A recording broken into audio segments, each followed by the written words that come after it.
looking lovely, Christy. I'd like to share a grown-up version. Pop for you here. I'd like to share a grown-up version of The Night Before Christmas with all the young and old couples here. 'Twas the night before Christmas when all through the house not a creature was stirring, not even my spouse. For he chose to sleep out in the camper that night, saying only, "We're through," as he ducked out of sight. Our hope for the future lay snug in their beds, while SpongeBob and Sandy Cheeks danced in their heads. And I, with my foot warmers toasty and hot, wondering if my husband loved me or not, had just settled down for a long winter's nap, when out of my cortex came a long stream of crap. Away to my laptop I flew like a flash to download my noodle before it could crash. When out on the lawn there arose such a clatter, I sprang from my MacBook to see what was the matter. Away to the window I flew like a flash, thinking maybe the ravens had raided the trash. The moon on the crest of the new fallen snow made me want to call Kenny to bring us back home. When what to my wondering eyes should appear but a shiny, bald head. Could it be he was here? Then I heard, "Don't give up! You must do it until..." I knew in a moment it was, yes, Dr. Phil! More rapid than eagles, his coursers they came, and he whistled and shouted and called them by name. Now posers, now cheaters, now addicts and whiners, you catfish, wife beaters, can't match my one-liners. To a dual diagnosis, to a room down the hall, we provide sober escorts. Now dash away all. As leaves that before the wild hurricane fly, when they meet with an obstacle, mount to the sky. So up to the housetop his producers they flew, with cameras in cue cards, and Dr. Phil too.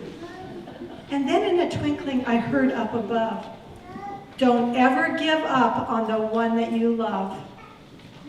As I drew in my head and was turning around, down the chimney the doctor arrived with a bound.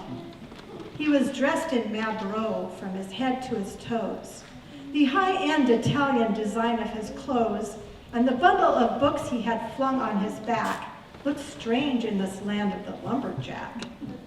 His eyes, how they twinkled, his dimples, how merry. This was better than Santa Claus times the Tooth Fairy. His droll mustached mouth was drawn up like a bow, and his spit-eating grin was as white as the snow. A stack of blue note cards he held firm in his hand. I inquired, "Are you here with your new diet plan?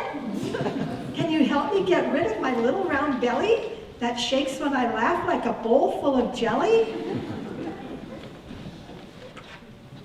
He was robust and trim, a right jolly old elf, and I laughed when I heard him in spite of myself. With a twink of his eye and a twist of his head, he told me his reason for coming instead was to rescue our marriage, to help us relate. He asked, "When was the last time you two went on a date?" I stared at the tinsel hanging limp from the tree. "Does it count if we watch the same show on TV?"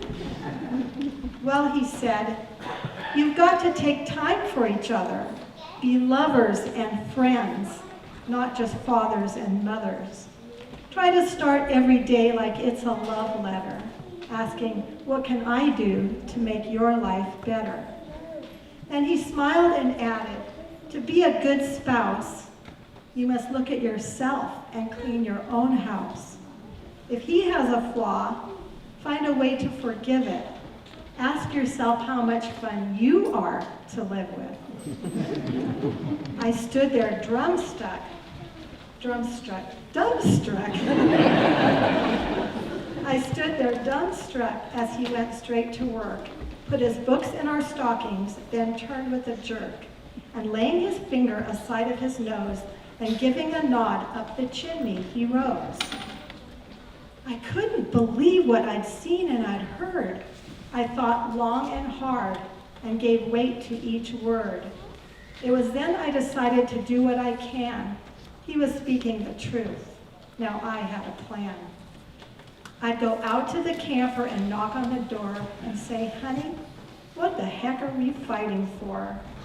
I straightened my hair and took off down the hall, when in walked my husband, so handsome and tall.